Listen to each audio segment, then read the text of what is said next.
So, ngayon naman po, sa part 3 ng ating pong series, ang pamagat na share ko po sa bawat sa atin ay pinamagatan ko pong Unlocking the Door of Salvation. Unlocking the Door of Salvation. Bago kayo umalis sa inyong bahay kanina, nilock niyo po ba ang inyong door? Every door na nakalock, yan po ay mayroon pong susi na applicable lang para sa door na yun.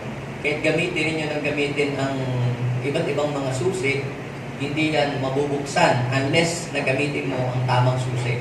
Ngayon din po, mga kapatid, ang pintuan ng kaligtasan ay maa-unlock lamang sa buhay ng mga tao kapag ginamit natin yung tamang susi. So, pag-usapan po natin ngayon ang Acts chapter 16, verse 24 hanggang verse 34. So, ito po isang kwento na isinulat sa panahon po ng mga apostol. Okay, basahin po natin ang kwentong ito. Sa verse 24, ipinasok sila ng bantay sa kaloob-looban ng bilangguan at inilagay ang kanilang mga paa sa pagitan ng dalawang mabibigat na kahoy. Verse 25, nang maghahating gabi na, sina Pablo at Silas ay nananalangin at umaawit ng mga himno at nakikinig naman ang ibang mga bilanggo. Walang ano-ano'y lumindol ng malakas at nayanig pati ang pundasyon ng bilangguan. Biglang nabuksan ang mga pinto at nakalag ang tanigala ng lahat ng bilanggo. Verse 27, nagising ang bantay ng bilangguan at nang makita niyang bukas ang mga pinto, inakala niyang nakatakas ang mga bilanggo. Dahil dito, binunot niya ang kanyang tabak at magpapakamatay na sana. Ngunit sumigaw si Pablo, "Huwag mong saktan ang iyong sarili. Narito kaming lahat." Humingi ng ilaw ang bantay. Patakbong pumasok at nanginginig na nagpatira pa sa harapan ni na Pablo at Silas. Verse 30, sila ay inilabas niya at sinabi, "Mga Ginoo, ano po ang dapat kong gawin upang ako'y maligtas?" Sumagot naman sila, "Sumampalataya ka sa Panginoong Hesus at maliligtas ka, ikaw at ang iyong sambahayan." At ang salita ng Panginoon ay ipinahayag nila sa Kanya at sa Kanyang kasambahay. Nang gabi ring iyon, hinugasan ng bantay ang kanilang mga sugat at sila'y nagpabautismo, pati ang buo niyang sambahayan. Pagkatapos, sila isinama niya sa kanyang tahanan at ipinaghanda ng pagkain. Masayang-masaya ang bantay at ang kanyang buong sambahayan sapagkat sila'y nakakilala sa Diyos. May the Lord bless His Word this morning. Ito pinasa ko po sa inyo, mga kapatid, is a true to life story. Nangyari ito noong panahon ng mga apostol nang sila po ay nagpapahayag ng salita ng Diyos. Nung si Silas at si Paul ay pumunta po sila sa Pilipos para ipangaral ang salita ng Diyos, nung po sila ay pupunta doon sa lugar na dakong tinatawag po nilang panalangin ng mga Hudyo. Meron po doon isa pong babaeng alipin na siya po ay possessed by evil spirit. At siya po ay nanghuhula. Parang Madam Auling. Huhulaan ka. At sasabihin sa iyo ang iyong mga kapalaran. Pero siya po ay nakakapanghula dahil siya po ay under the influence of demons. Siya po ay under the influence of evil spirit. Lagi niya pong sinasabi, ayan, nandito na yung si Pablo. Yan, sinasabi niya ng handaan para kung paano kayo maliligtas. So noong una, hindi pinapansin ni Paul. Kaya lamang nakaka-distract, nakaka-estorbo. Yung parang mag-share ka, tapos biglang mag-i-interrupt, may mag-i-interrupt doon sa iyong pangangaral. Di ba, hindi ka nakaka-concentrate, pati yung mga tao nagugulo. Kaya ang ginawa ni Paul, hinarap niya yung babae na possess. Alam niyo possess yun. At i-rebuke niya, in the name of Jesus, you devil, get out. Pinalayas niya yung demonyo dun sa babae. At yung babae po ay na-deliverance, nawala yung evil spirit sa kanya, at naging normal siya, na hindi na siya nakakapanghula. Ito pong manghuhulang ito, dahil sa kanyang panghula ay kumikita ang kanyang amo ng malaki pong pera.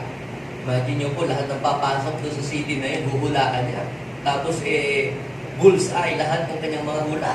Di binibigyan po sila ng pera. Ngayon, nung makita nung amo, nung lalaki, na wala na po silang pagkakakitaan, ang ginawa po nila ay pinagtulong-tulungan po nila si Paul at saka po si Silas.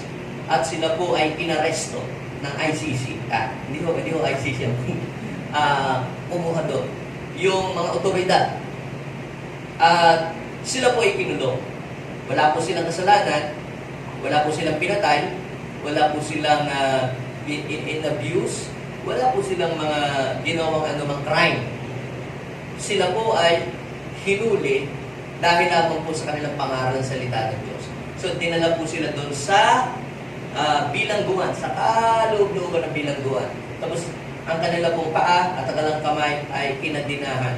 At inilagay po yung kanilang mga paa sa pagitan ng dalawang mga baboy, bibigat na kahoy. Talagang wala po silang nawala. Pero nung nandun po sila sa loob ng bilangguan, great miracle happened. At doon sa story, makikita po natin na isa pong pamilya ang nasave dahil po doon sa kanila pong pagkakakulong ngayon. Now, ano po ang mensahe na ibig iparating sa atin ng kwentong ito? This is a real story, but from this story, I will share to you 3 important things that we must do to unlock the door of salvation to our loved ones, to our family, to our relatives, to our classmates, to our office mates, to our kabarangay, and to our loved ones. Paano ma-unlock ang pintuan ng kaligtasan sa buhay ng ibang tao, sa buhay ng ating mga mahal sa buhay ng mga taong gusto nating dalahin sa Panginoon? Ano ba ang kailangan natin gawin? Dahil marahil ang bawat isa po sa atin, gusto natin silang dalahin sa Panginoon. Gusto natin silang akayin. Pero bakit parang ang hirap? Bakit parang ang daming mga hadlang? Bakit parang hindi natin magawa na sila ay madala sa Panginoon? But I will share to you 3 important things that we must do to unlock the door of salvation in the life of other people. So, number 1 na kailangan po natin, mga kapatid, pinagalog ko na, ay pananalangin. Sabihin mo sa iyo na kami, kailangan mong manalangin. Kung gusto mo na madala sa Panginoon ang iyong mga mahal sa buhay, ang iyong kapatid, ang iyong ina, ang iyong jowa, yung mga taong gusto mong akayin sa Panginoon, the first thing that you must do ay kinakailangan mong manalangin sa Diyos. Bakit kinakailangan ng pananalangin sa Diyos? Sapagkat, ang sabi nga ng Bible, we are not wrestle against flesh and blood. Napansin niyo po ba, bakit ang tao, pag-share mo salita, dadalhin mo sa Panginoon, parang ang daming mga alibay. You know, church alibi is just a lie. May pupuntahan, may gagawin, busy. Pero ayain mo sa mga inuman, sugalan, party-party, ang bilis. Nangunguna pa. But ang bilis, pag sa ibang bagay, ang bilis mag-anyaya. Pero bakit pagdating sa Diyos, parang ang hirap. Sa amin sa Batangas, ang ganit yung bang hindi mo mahila. Hila-hila. Bakit ba gano'n? Sapagkat may pumipigil sa buhay ng tao. Kaya hindi po sila sumasampalataya sa Diyos. Sabi nga ng 2 Corinthians chapter 4 verse 4, hindi sumasampalataya ang tao sapagkat ang kanilang isip ay binulag ni Satanas para hindi nila maintindihan ang salita ng Diyos. So ang gagawin natin, kinakailangan natin manalangin. Kinakailangan natin putulin ang mga gawa ng kaaway sa buhay ng tao. Anumang mga vices na inilalagay ng diablo sa buhay ng tao, kinakailangan natin ito ipanalangin. We should declare war against the enemy. Kinakailangan munang mapagwagian natin sila sa panalangin. Kinakailangan munang sa panalangin, alisin natin ang anumang mga harang.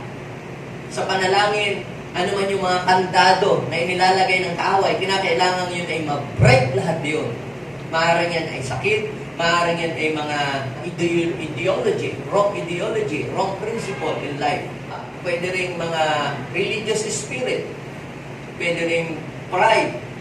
Yan ang mga chain na kinakailangang ma-break muna sa buhay ng tao. Maaaring ang tao po ay nakakulong sila sa bisyo, sila ay nakakulong sa addiction, nakakulong sila sa maling paniniwala, nakakulong ang mga tao sa maling kinagisnan. At paano ang tao makakawala doon? Ang una dapat natin gawin, kinakailangan nating manalangin. Sapagkat yung mga bagay na yun po, yan po ay espiritu na kumukontrol sa buhay ng tao. Na kahit anong gawin mo, hindi mo sila mahihila at madadala sa Panginoon dahil po sila ay bilanggo ng kasalanan. Are you following me? Now, dito po sa aklat ng chapter 16, verse 25, at saka verse 26, ano po ang ginawa ni Silas and Paul? Sila po ay nananalangin. At haba pong sila'y nananalangin, di kaginsa-ginsay nayanig. Kita mo sa kanila pong pagpipray, nayanig ang kanila pong pinaglalagyan na lugar, na place. Napansin niyo po ba yun? Sa kalagitnaan ng gabi, sila po ay nananalangin sa Panginoon. Sila ay nagpre-pray. At sila po ay umaawit. At sila po ay humihingi ng tulong sa Diyos. Sabihin mo sa iyong katabi, kailangan mo ang tulong ng Diyos. Kapag ikaw ay nasa gitna ng problema, nasa gitna ka ng pagsubok, ikaw nasa madilim na sitwasyon, kailangan mo ang tulong ng Diyos. Alam niyo po, ang mapapansin po natin dito, nung po sila ay nanalangin, meron pong nangyari. Ano po ba ang nangyari noong sila po ay nananalangin? Habang sila po ay nananalangin, bigla pong nagkaroon po ng earthquake. At ano ang nangyari? Nung magkaroon ng earthquake, bigla pong nabuksan ang mga pintuan, nakalag ang mga tanikala ng mga bilanggo. Lahat po ng chain, lahat po yun ay natanggal. Lahat po yun ay naalis. I am telling you, kapag tayo po ay nananalangin, mayroon pong mga tanikala na tinatanggal si Lord. May mga pintuan na binubuksan ng Panginoon sa ating mga buhay. Sinong naniniwala doon? Sabihin mo sa iyong katabi, huwag kang hihinto ng pananalangin.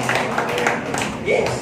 Kapag tayo po ay nananalangin, yung mga pintuan na nakasarado sa buhay natin ay bubuksan ng ating Panginoon. Hindi lang yung pintuan ng kaligtasan, pati pintuan ng pagbabala ay bubuksan ng Diyos sa iyong buhay. Ang pintuan ng opportunity, bubuksan ng Lord para sa iyo. At kung meron mga tanikala ng kahirapan, tanikala ng gawa ng kaaway, puputulin niya ng ating Panginoon. Kakalagin niya ng Panginoon sa iyong buhay. Sino pong naniniwala doon? Kaya sabihin mo sa iyong katabi, kailangan natin ang pananalangin sa Diyos. Ano ang ginawa ni Apostol Pablo nung sila po ay naandoon sa bilangguan? Sila po ay nanalangin sa Panginoon. Sila po ay umawit ng papuri sa Diyos. Kaya sabihin mo sa iyong katabi, meron na tayong idea. Kapag tayo ay nasa gitna ng pagsubok, nasa gitna ng problema, nasa mabigat na sitwasyon, hindi natin alam kung paano tayo makakawala doon sa negative situation na ating pinagdadaanan. Ano ang ating gagawin?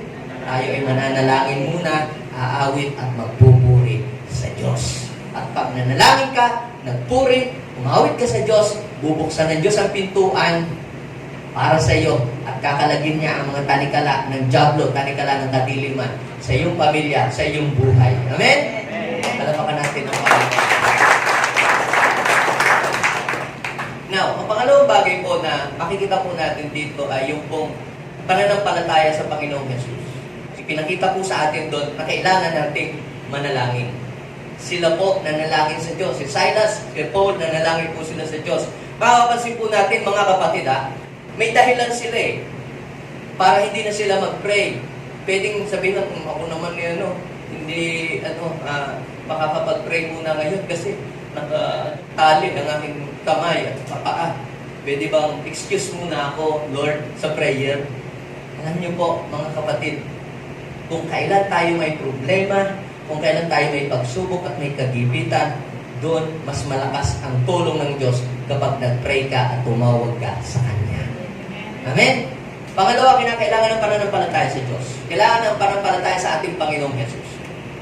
Ang pananampalataya sa Panginoong Jesus, Yan po ang susi para mabuksan ang pintuan ng kaligtasan sa ating buhay, sa ating pamilya, sa ating mga mahal sa buhay, sa ating mga kaibigan. Doon po sa story, mapapansin po natin na doon sa bilangguan ay mayroon pong gwardya. At nung time pong yun, yung pong gwardya ay masarap ang tulog. Imagine nyo po, oras ng kanyang duty, tulog siya. Diba? Ang sarap po ng kanyang tulog, oras po ng kanyang duty. Okay? Eh bigla pong nagkaroon po ng lindol, eh may mga naaligpungatan ka, yung bigla ka na lang nagising na parang akala mo na nanaginip ka, hindi mo alam kung nangyayari. So nakita niya bukas ang mga pinto. Tapos yung mga kandado ng gate, parang tanggal-tanggal lahat. So nakikita-kita niya na kung anong parusa ang gagawin sa kanya ng Roman leader. Kasi grabe po ang mga Romano. Alam niyo, sadista sila. Alam niyo yung nagpahuli kay Jesus, tapos nagpapako sa krus. Grabe yung mga pahirap na ginawa nila kay Jesus. Ganun kasadista ang mga Romano. Pagka halimbawa may kasalanan ka, torturing ka talaga. Buti kung puto-liig, tapos agad eh. Sa kanila, unti-unti kang sasaktan hanggang sa hindi ka agad mamamatay. Grabe yung torture na, yung iba po, nilalagari ng, pahati ng katawan. Yung iba, ilalagay sa kumukulong mantika, unti-unti kung ilulubog doon. Grabe yung iba, sinisilaban para masusunog ka unti-unti. Nakikita-kita niya na yung parusa na kakaharapin niya dahil syempre, siya ay responsible kung mawala yung mga, mawala yung mga nakakulong, siya po ay mananagot. Mananagot siya. Eh bakit? Oras ka ng duty, tulog ka. Ikaw ang responsible sa pagkawala ng mga yan. Kaya siya mapaparusahan. Kaya ang ginawa niya, para lamang siya makatakas doon sa ganung matinding problema, ano po ang ginawa niya? Siya po ay magsusuicide. Tingnan niyo po yung chapter 16, verse 27. Ano po ang ginawa niya? Binunot niya ang kanyang tabak. Binunot niya ang kanyang sword. At siya po ay, ano gagawin niya? Mag-aahit. Ano gagawin niya? Magpapakamatay. You know, what is the difference between the believers of Jesus and the unbeliever? Ano po ba ang pinagkaiba ng mga sumasampalataya kay Jesus at hindi sumasampalataya kay Jesus? What is the difference between the unbeliever and the believer? Or the unbelievers and the believers? Pag sinabi natin unbeliever, yung hindi kumikilala kay Jesus. Okay? Pag sinabi naman natin believer, yung nananampalataya kay Jesus. Ano pinagkaiba ng dalawa? Ano pinagkaiba ng mga kumikilala kay Jesus at hindi kumikilala kay Jesus kapag ka nasa gitna ng problema?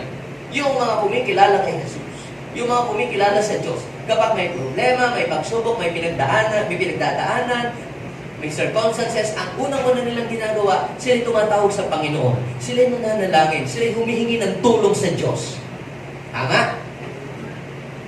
They are asking God for His mercy, for His guidance. Ganoon ka ba? Tanungin mo yung katabi, ganoon ka ba pagka nagkakaproblema ka?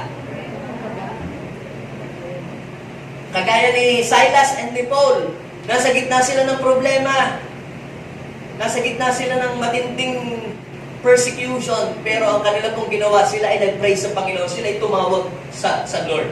At ang tanong, nasolba ang problema nila nung sila ay tumawag sa Lord? Yes. Nung sila ay tumawag sa Diyos, nakalag ang lahat ng mga tanikala. Nung sila ay nag-pray kay God, nabuksan ang pintuan para sila ay makalaya. At hindi lang yun, may nagpakain pa sa kanila. At may nag-provide pa ng kanilang tutuluyan na bahay. No. Ano naman yung mga ginagawa, kalimitan ng mga taong hindi kumikilala sa Panginoong Yesus or mga unbeliever? Ang ginagawa po nila ay they hurt themselves. Sinasaktan nila ang kanila pong sarili. Sila ay nagbibisyo, sila ay nagtitake ng mga drugs. Yung iba, para daw makalimutan lang ang problema, nagkakasino or nagsusugal or whatever. Yung iba naglalayas. Yung iba nagkukurementado. Yung iba talaga nanggugulo. Pag may problema, mag-aaklas against the government. Iba-iba, no? At yung iba naman, para daw matapos na ang kanilang paghihirap sa mundo ito, eh di magpapakamatay na lang. Tanungin mo ngayong katabi, sana hindi ka naman gano'n, ano? Okay, di ba? Pero mapapansin natin dito, si Silas and Paul came to the rescue. Mapapansin po ba nyo? Silas and Paul came to the rescue. Look at verse 28. Ano ang sabi? Ano sabi ni Silas at saka po ni Paul? Huwag mong gawin yan, di ba? Huwag mong gawin yan. Huwag mong saktan ang iyong sarili. Narito kami, ang barkada mo tunay. Di ba? Alam niyo po, mga kapatid, marami pong mga tao na hindi natin alam, pwede yung kaibigan natin, ka-office mates natin, pwedeng yung makasamahan natin sa trabaho, may pinagdadaanan silang problema na hindi natin alam. Pero, ikaw ay mayroong magagawa para masagip sila. Sabihin mo nga sa iyong katabi, God is calling you to rescue others from difficult situation. So, pansinin niyo ito, no? Ang isang tao po na may pagkakilala sa Panginoon, kahit may problema siyang pinagdadaanan, they have the strength to help other people. Natutulungan kahit may problema silang pinagdadaanan, pero kaya nilang pa rin makapagbigay ng tulong sa ibang tao na nangangailangan. Yung iba kasi, bakit? Uunahin ko ba yun? Ako rin naman, may problema din naman ako. Problema ko muna. May problema ba si Paul at si Silas? Yes, may problema sila. Kinabukasan, pwede silang lilitisin at pwede silang patayin. But they have confidence. Bakit? Sapagkat meron silang assurance. Kung mawala man sila dito sa mundo at mamatay, alam nila sa langit sila pupunta. Samantalang yung lalaki, saan kaya siya pupunta kung siya ay mapahama? Ano po ang sabi? Sa verse 29. Sa verse 29, humingi ng ilaw ang bantay at patakbong pumasok na nanginginig at nagpatirapa sa harapan ni Silas and Paul. So, dahil po sa lakas po ng earthquake, nagkaroon po ng brownout. Siguro natumba yung poste ng Meralco. Wala pa hong wala pang Meralco, wala pang Decor, wala pang Sempelco, at wala pang Panelco. Noon ang gamit po ng mga ilaw, yung alam niyo po ba yung mga torch na sinasalpak sa mga haligi. Eh, siyempre, nung nagkaroon po ng earthquake, matindi pong earthquake, talagang namatay lahat po ng ilaw. Buti ngayon, pagka nag-brown out, merong emergency light na biglang automatic, biglang mag-switch yung emergency light at biglang liliwanag. At saka ngayon, uso na yung ilaw na kahit walang kuryente. Yung solar na light na kahit walang electricity, pwede siyang magbigay ng liwanag. Ito talaga, total darkness. Walang ilaw. Walang liwanag. Ang unang-una niyang hiningi, anong hiningi niya? Kailangan niya ng ilaw. Now, what's the point here? Ano ang simbolo nito? Aside doon sa literal na ilaw, na kailangan niya ng ilaw. Anong hiningi niya? Humingi siya ng ilaw. Ano ang ilaw? Ang ilaw yan ay liwanag. Alam niyo po, may message yan sa ating buhay. Ang isang tao na hindi kumikilala sa Panginoon, siya po ay bilanggo ng kadiliman. Siya po ay nasa dilim. At kailangan nila ng liwanag. Sabihin mo sa iyong katabi, kailangan ng mga tao ng ilaw. Ano yung ilaw na yun? Sa Bible, meron pong 3 simbolo ang ilaw sa Bible. Number 1 ay si Jesus. Jesus is the light of this world. Ang sabi ng John chapter 8 verse 12, si Jesus po ang ilaw. Kaya kapag ang isang tao ay hindi pa nakakakilala sa Panginoon, hindi pa niya tinanggap si Jesus sa kanyang buhay, napakadilim ng buhay niya. Tanungin mo yung katabi, tinanggap mo na ba sa puso mo si Jesus? So kung hindi pa niya tinanggap ang Panginoon Jesus sa puso niya, kilala lang pangalang Jesus, di ba? Anak niya ni Mary, ni Mama Mary, tsaka ni Joseph. Tapos, di ba, sa mahal na araw, yung sineselebrate yung kanyang kamatayan. So, hindi yun. Kapag sinabi natin pananampalataya kay Jesus, yung tinanggap mo sa puso mo, bilang Panginoon sa iyo, kapag naniniwala ka na yung kanyang kamatayan doon sa krus ay para sa iyo, para sa iyong katubusan. At ikaw ay naniniwalang siya'y muling nabuhay. At yun, ginawa niya sa krus ay sapat na yun para ikaw ay maligtas. So, pangalawa kong simbolo ng liwanag ay ang salita ng Diyos, ang Bible. Psalms 191:05, "With your word is the lamp unto my feet and the lamp unto my path." So, kapag ang isang tao ay hindi niya alam ang salita ng Diyos, nagdedepende lang siya sa horoscope, nagdedepende lang siya sa mga pamahiin, sa sabi-sabi, sa mga nababasa sa Facebook, yan, sa mga fake news. Kapag ang isang tao ay hindi pa nakakarinig ng salita ng Diyos o hindi nababasa ang salita ng Diyos at hindi nauunawaan ang salita ng Diyos, ang buhay ng tao ay napakadilim. Madilim ang buhay ng tao kapag hindi pa niya napapakinggan ang salita ng Diyos. At ang pangatlong simbolo, mga kapatid, ng light sa Bible ay yung po mga true believer. Marami namang believer pero parang hindi nakikita sa kanilang liwanag.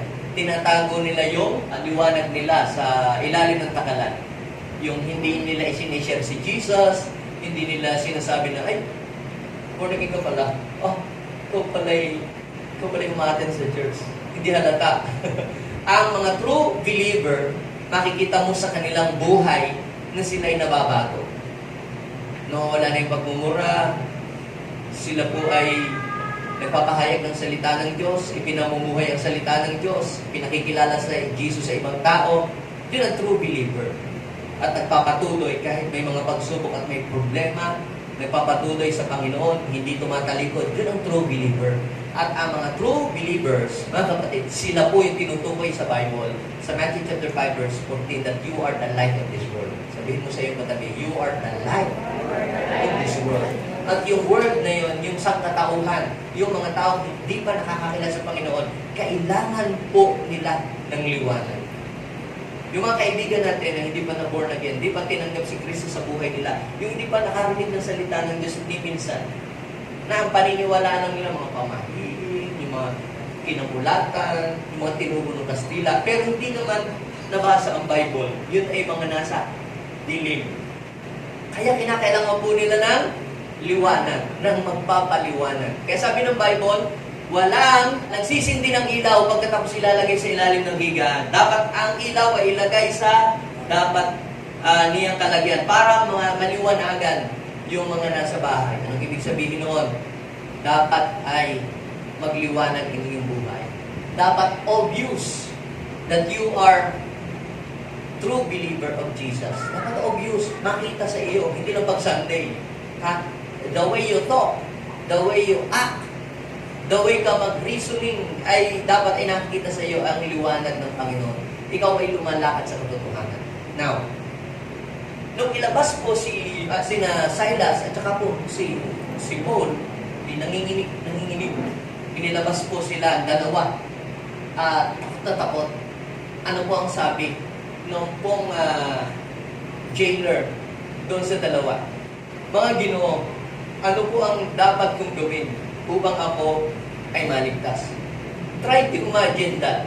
Kung natuloy ang pagpapakamatay nung gwardiya na yon o nung jailer na yon, saan kaya siya pupunta? Sa langit o sa impyerno? Sa langit o sa impyerno? Sagot. Bakit? Kasi sa kanyang sarili ay wala pa siyang katiyakan. Hindi niya alam paano maligtas. Actually, as I meditate this verse, ang tinatanong niya kasi paano dapat kong gawin para ako maligtas? Kasi nga, yung para maligtas siya doon sa pagpatay ng Roman Empire o Roman leader. Kasi mananagot siya eh. Pero from there, ipinaliwanag po ni Silas and Paul na yung tunay na kaligtasan. Hindi lang yung kaligtasan doon sa maniningil. Naniningil na Bombay sa iyo. Hindi more than that. Hindi lang yung kaligtasan na, sana makapasa ako bukas kasi may exam. Maaari, ano dapat gawin para ako makaligtas? Kasi interview namin bukas. Wala ako isasagot. Ito naman, ano ba gagawin ko para ako maligtas? Kasi baka maparusan ako ng Roman Empire. Alam niyo po, higit pa doon sa kaligtasan na ina-expect niya, yung kaligtasan na ini-offer Jesus. Hindi lang doon sa kaligtasan mo sa exam mo bukas o kaligtasan doon sa maniningil sa iyo na naniningil sa iyong Mumbai, kundi kaligtasan sa kapahamakan at sa parusa ng kasalanan. Nasabi, ano ba dapat mong gawin para ako maligtas? Ano po ang sabi ni Silas and ni Paul? Basahin natin ang sabay-sabay. Ha? Sumagot sila. Sumagot naman sila. Ano sabi? Sumampalataya ka sa Panginoong Jesus at maliligtas ka. Sabihin mo ngayon sa iyong katabi, ang dapat mong gawin para ikaw ay maligtas ay sumampalataya ka. Hindi po sinabi ni Silas, ay, ikaw magpakabait, ikaw itulong ka sa charity, ikaw magpamiyembro ng lahat ng relihiyon sa buong mundo para ligtas ka. Alam niyo po, hindi po yun ang susi para maligtas. Sabihin mo sa iyong katabi, walang ibang susi para ma-unlock ang door of salvation, kundi pananampalataya kay Jesus. Alam niyo po, yung susi ng motor, hindi ninyo pwedeng isusi sa inyong pintuan para mabuksan yung inyong pintuan ng living room. Am I right? Sapagkat mayroong susi na angkop para mabuksan ang pintuan ng inyong bahay. Now, what is the point? Ang salvation ay gayon din po. Hindi relihiyon ang susi para ikaw imaligtas. Hindi yung iyong good works ang susi para ikaw imaligtas. Hindi rin ang iyong educational background para ikaw maligtas. Ano ang susi? Ang susi, sumampalataya ka sa Panginoong Jesus at maliligtas ka. At may bonus pa, hindi lang ikaw, pati ang iyong pamilya, ang iyong sambahayan, masisave. Anong ibig sabihin nun? Ganito ba ang ibig sabihin nun? Ay mga anak, okay lang kanyang magpakalat-kalat, basta ako'y sa linggo'y ako'y nasamba kay Lord. Yun ba ang ibig sabihin nun? Hindi po ibig sabihin nun ay okay lang, tatay ko naman pastor, kahit kami gumawa ng kalukuhan diyan, sabi ng Bible pag sumampalataya daw, ligtas na, pati ang sambahayan. Ang ibig sabihin po ng manampalataya ka, maliligtas ka, ikaw at ang iyong sambahayan, dadaloy ang kaligtasan mula sa iyo. Ikaw ang gagamitin ng Panginoon tulay para yung family mo masave din. Amen? Makakilala din kay Lord. So, ano po yung una na kailangan para ma-unlock? Number 1 ay kailangan ng pananalangin. Kailangan po natin every night or every morning i-pray natin kay Lord kung sino yung gusto nating madala kay Lord. I-pray natin lagi, Lord, ma-unlock sa Kanya ang pintuan ng kaligtasan at huwag niyang kontrahin, buksan mo ang kanyang isip, buksan mo ang kanyang puso para maintindihan niya ang salita ng Diyos. Yun, ang ating mga prayers. At gapusin natin ang mga gawa ng kaaway sa kalambuhay at ang mga hadlang. Yan. Sa pananalangin sa Diyos. Then, pangalawa, anong kailangan? Pananampalataya sa Panginoong Jesus. Kinakailangan ang mga tao ay matutong sumampalataya sa Panginoon. At kinakailangan din ikaw ay matuto din na sumampalataya sa Panginoong Jesus. Kasi siya yung tutulong sa iyo para yung mga tao madala mo sa Panginoon. At ang pangatlo po, para ma-unlock ang door of salvation sa ating mga mahal sa buhay, sa buhay ng ibang mga tao, sa ating mga kaibigan, kinakailangan po dyan ng pagpapahayag ng salita ng Diyos. Kinakailangan ipahayag. We need to pray to God, to believe in Jesus, and to share the good news. To share the Word of God that we have received.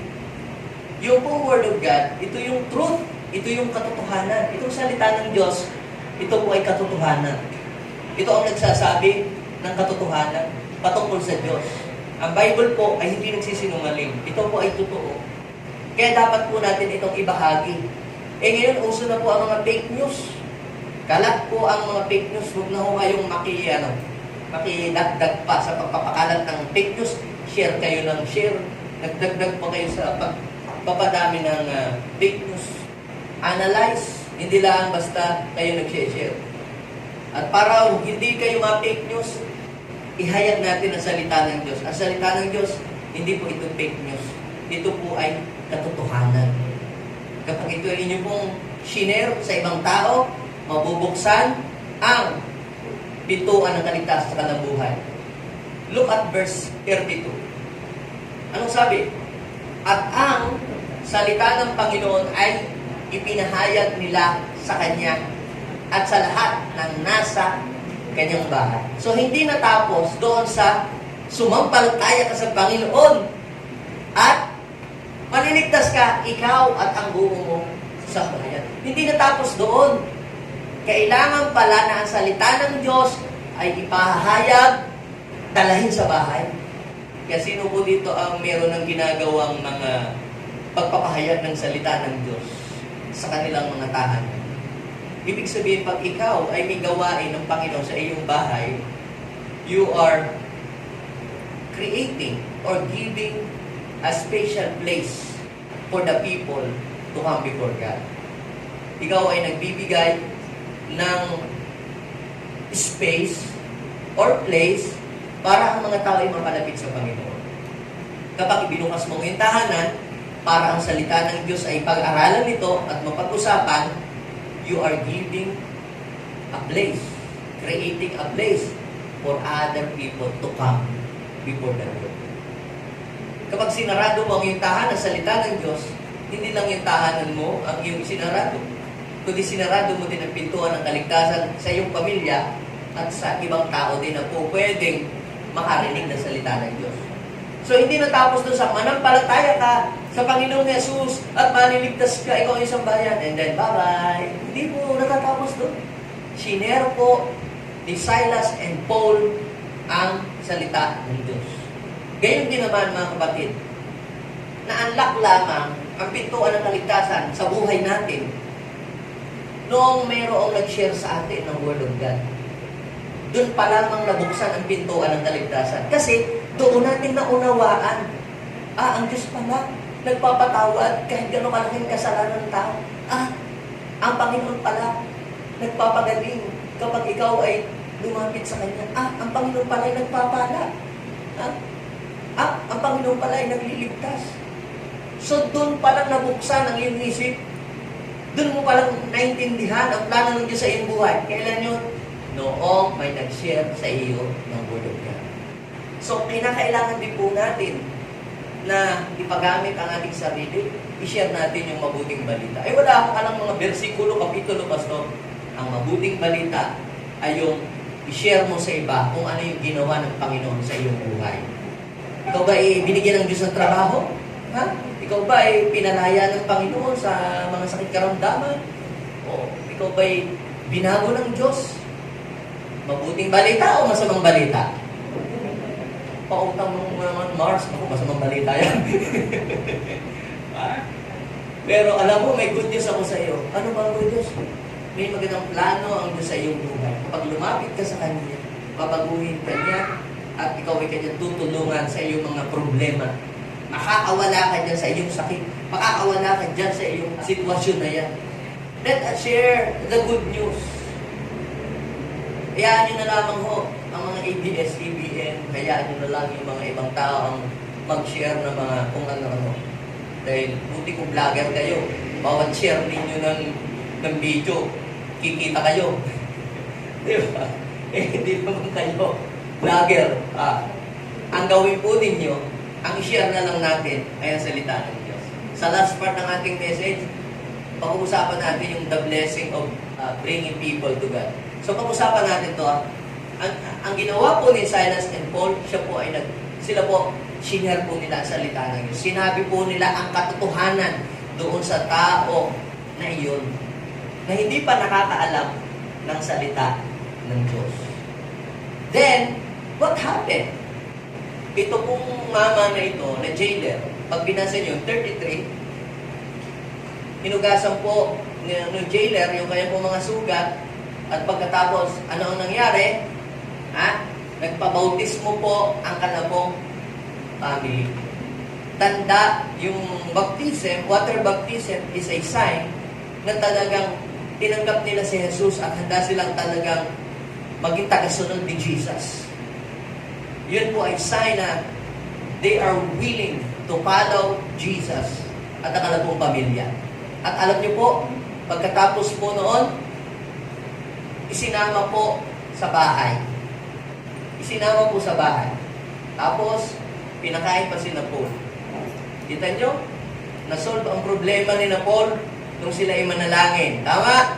Nung manalangin, nabuksan ang pintuan, natanggal ang kanilang chain, nakalabas sila, tapos ano ang nangyari pagkasunod?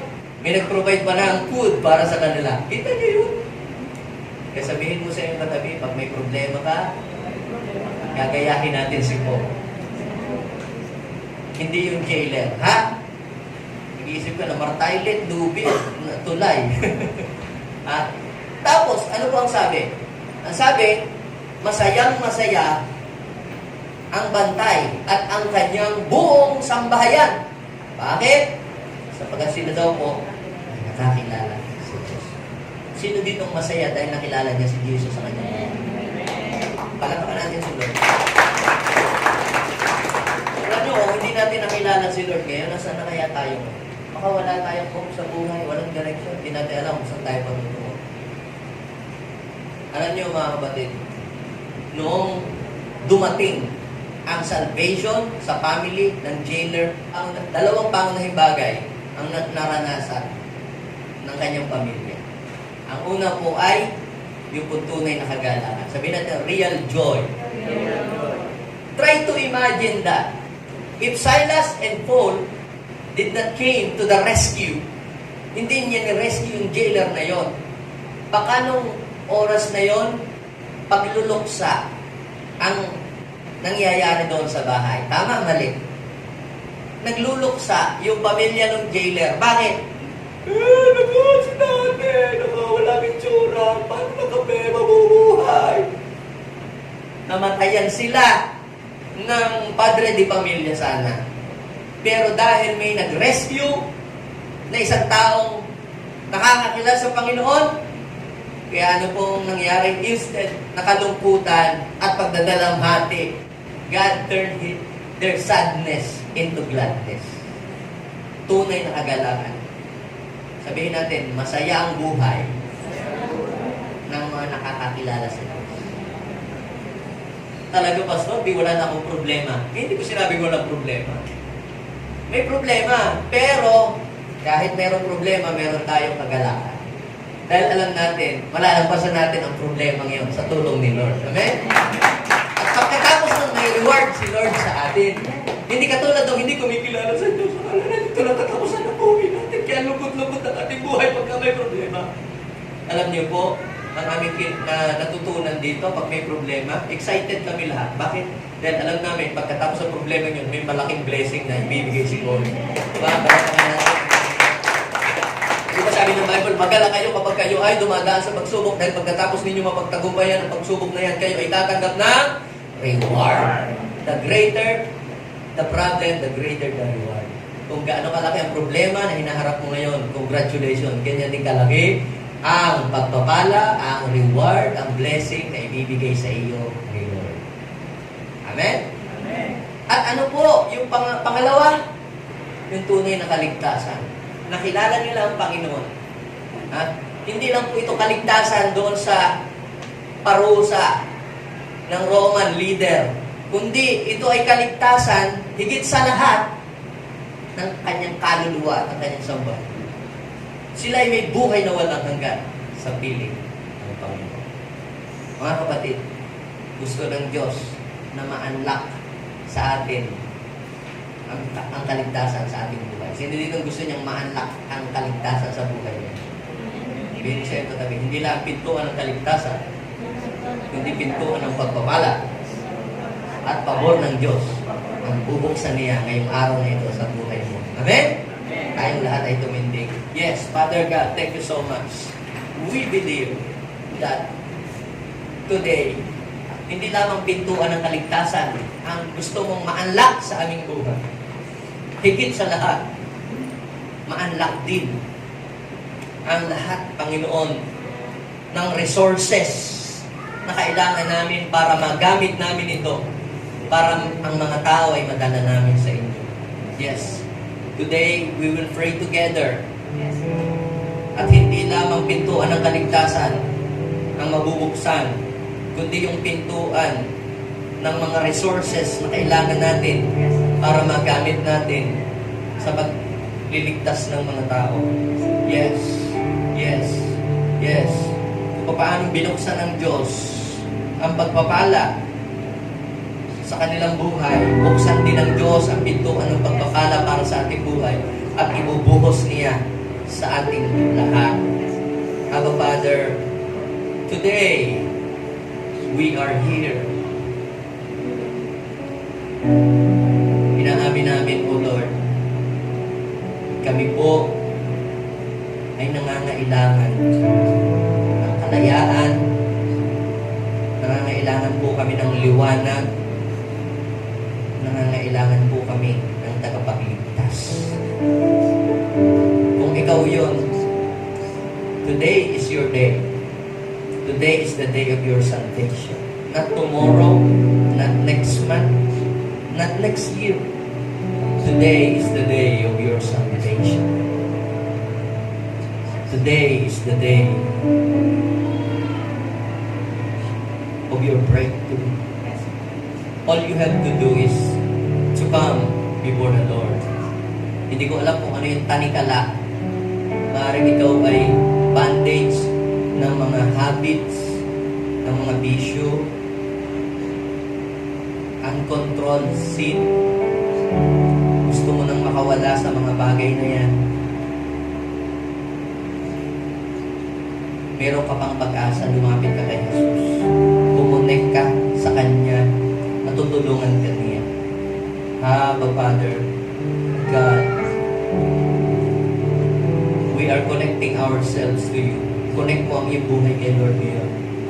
Kung paano iyang electricity, ito mga sound system, kaya ito ay gumagana dahil nakakonect ito sa electricity.